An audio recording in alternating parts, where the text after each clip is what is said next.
À 16 ans seulement, un rendez-vous compte Lamine Yamal, l'importance déjà qu'il a dans ce FC Barcelone, Lamine Yamal qui est devenu un indispensable du côté des Blaugrana cette saison. Et on comprend mieux pourquoi quand on regarde ce Classico, José, parce que c'est un match forcément, il y a une attention médiatique, tout le monde, tous les fans de foot regardent ce match et il a été présent, il a su répondre aux attentes. Lamine Yamal, ça a été un poison pour Camavinga. Au-delà de son âge, on voit bien que la pression glisse sur lui, donc il n'en a pas. C'est un joueur de football, il est talentueux et pour lui il prend du plaisir. Il aime dribbler, il aime l'un contre un, il a une qualité justement avec son pied gauche qui est exceptionnel. Il aurait pu être buteur également, s'il y avait eu peut-être une goal line.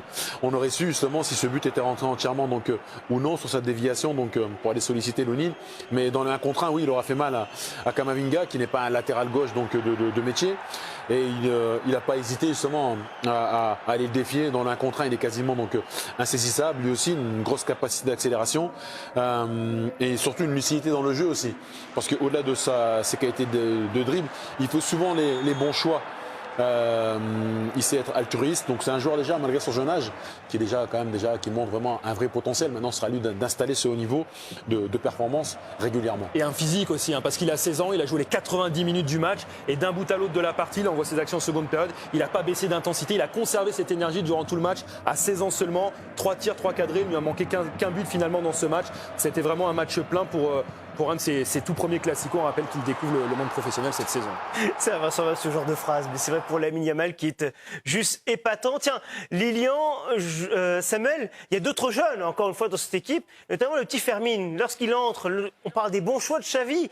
Il est clé, il est essentiel. C'est là où on se dit presque que le Barça peut avoir des regrets quand même. Oui, clairement, parce qu'en tout cas, c'est un vrai choix tactique fait par Xavi, très tôt dans le match, comme le signalait Samuel, de changer un petit peu la donne et d'aller dans ce milieu de terrain, sortir Christensen pour faire entrer un Fermin qui va apporter évidemment un peu plus, qui pouvait être un peu plus proche de Robert Lewandowski. Et c'est clair qu'une fois que Fermin était sur la pelouse, on a vu un Barça qui était plus dangereux. Oui, parce que moi, c'est un joueur que j'aime bien. C'est peut-être pas le plus doué de cette jeune génération qui est très doué du Barça, mais c'est celui qui a des qualités différentes. C'est-à-dire c'est un joueur, et on l'a vu quand il est rentré, qui aimante les ballons quand il est dans la surface, qui a envie de marquer, qui a envie d'être là, alors que d'autres aiment plutôt être à la construction. Lui, il va au bout de ses actions dans la surface de réparation et je pense qu'à l'avenir, il marquera pas mal de buts et il rendra beaucoup de services, mais comme c'est un 9,5 et que le Barça joue en 4-3-3, c'est un peu compliqué pour ce genre de joueur de trouver sa place au Barça, mais effectivement, son entrée a fait du bien. Fermin, clé ou presque, il a marqué, mais malheureusement pour lui, le Barça s'est incliné dans ce Classico face au Real. Le Real qui a donc désormais 11 points d'avance sur le Barça. Merci Lilian, merci Samuel, en direct du Bernabéu.